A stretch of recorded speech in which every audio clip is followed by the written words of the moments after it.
یہ اب دیکھو حضرت، یہ دل کو کیسی یہ تازگی دے گی یہ بات دل کو. حضرت بایزید بستامی علیہ الرحمہ، وہ میں ایک جگہ ہے میں نے کہہ دیا کہ حضرت تابعین یا آپ تابعین میں سے نہیں ہیں، یہ کافی دیر بعد حضرت ہوئے. آپ حضرت امام جعفر صادق رحمۃ اللہ تعالیٰ علیہ رضی اللہ تعالیٰ عنہ کے مرید ہیں. تو حضرت ہم تو سارے سبب والے بیٹھے ہیں نا. کسی کی فیکٹری ہے، کوئی کسی کی فیکٹری میں ملازم ہے، کسی کی دکان ہے، کوئی کسی کی دکان میں ملازم. ہم سارے سبب والے بیٹھے ہیں نا. ہم نے اسباب کو اختیار کیا اور اس میں کوئی قباحت بھی نہیں ہے شرعی طور پہ، جائز ہے اسباب کو اختیار کرنا. بھی ہم ڈرے ہی رہتے ہیں، اجے بارش ہو جائے تو پھر روؤں گے یار بارش لے پئی اج گاہ کٹ جانے. یہ ہمارا حال ہے حضرت. مجھے نہیں سمجھ آتی لوگوں کی. بارش نہ ہو پھر بھی روئیں گے، ہو تو پھر بھی روئیں گے. گرمی ہو پھر بھی روئیں گے، سردی ہو پھر بھی روئیں گے. بڑی سردی. اور میں بھائی شکر کر یار اللہ کا شکر ادا کر. کیوں؟ اور میں نے کئی بار کہا خدا کے بندو سوچا کرو بولنے سے پہلے یار، کیا سردی ہماری مرضی سے آئی؟ بھائی اس کی مرضی سے آئی ہے. تو کون ہوتا ہے بولنے والا؟ تو رنگ دیکھ اس کے. اب یہ گرمی آنے والی ہے، تو نے پھر رونا ہے. رونا ہی ہے بس، ہم نے اور کچھ نہیں کرنا. گرمی آئے گی پھر روئیں گے، سردی آئے گی پھر روئیں گے، بارش نہیں ہوگی پھر روئیں گے، بارش ہوگی پھر روئیں گے. تو یار خدا کا نام ہے، اللہ کا شکر ادا کرو یار. اللہ کے رنگ ہیں یہ اللہ کا شکر ہے. میں حضرت کراچی کے دورے پہ گیا ہوا تھا، میں بڑا کچھ ساتھ لے کے گیا. وہ جب وہاں گئے تو 27 ٹمپریچر گرمی میں، سردی میں 27 حضرت. تو پھر مجھے اپنا سیالکوٹ یاد آیا. اللہ کا شکر ادا کرو. ہم تو سیالکوٹ وہ خطہ ہے کہ جس کو اللہ نے سارے موسم عنایت فرمائے ہیں. اللہ کے رنگوں کا مزہ لیا کرو. بھائی سردی آ گئی تو اس نے تجھے چادر نہیں دی، کیوں رو رہا پھر تم؟ اگر سردی آ گئی تو کیا اس نے تجھے کوٹ نہیں دیا؟ اگر نہیں نہ دیا تو پھر بات کرنا. تو اگر سردی آ گئی تو اس نے تجھے چائے نہیں دی تو پھر بات کرنا. اگر سردی آ گئی تو اس نے تجھے رضائی نہیں دی. بھائی اگر سردی دی ہے تو اس کا حل بھی تو دیا نا تجھے اس نے.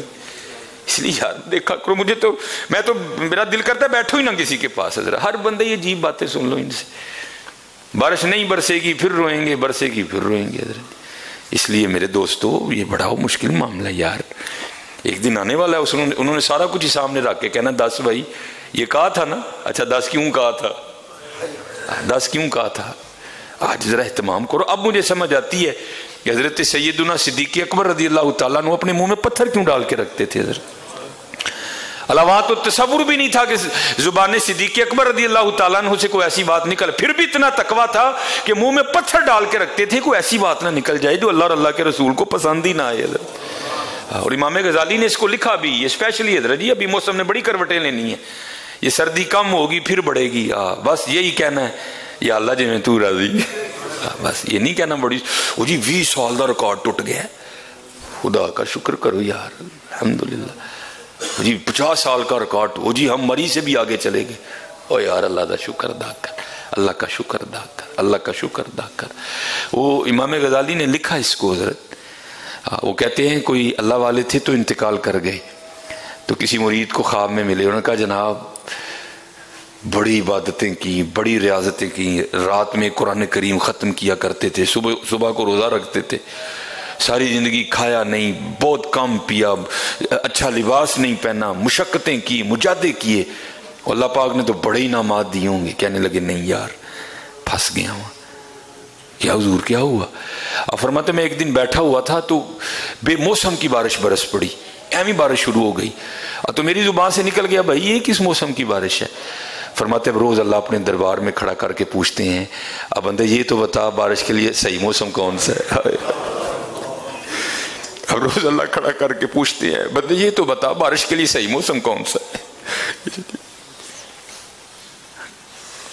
کنٹرول چ رکھیا کرو یار. اللہ کے رنگ دیکھا کرو یار، اللہ کے رنگ دیکھا کرو یار. شکر ہے یا اللہ تیرا سردی آئی ہے، شکر ہے چادر دیتی دی. سردی آئی ہے یا اللہ تیرا شکر ہے کوٹ دیتا دی بھائی. کو تیرے کہنے سے ٹل جائے گی؟ ہوگا تو حضرت وہی جو اس کی مرضی ہے. اور میں بارہا کہتا ہوں حضرت اس کی مرضی پہ راضی تو رہ کے دیکھو یار.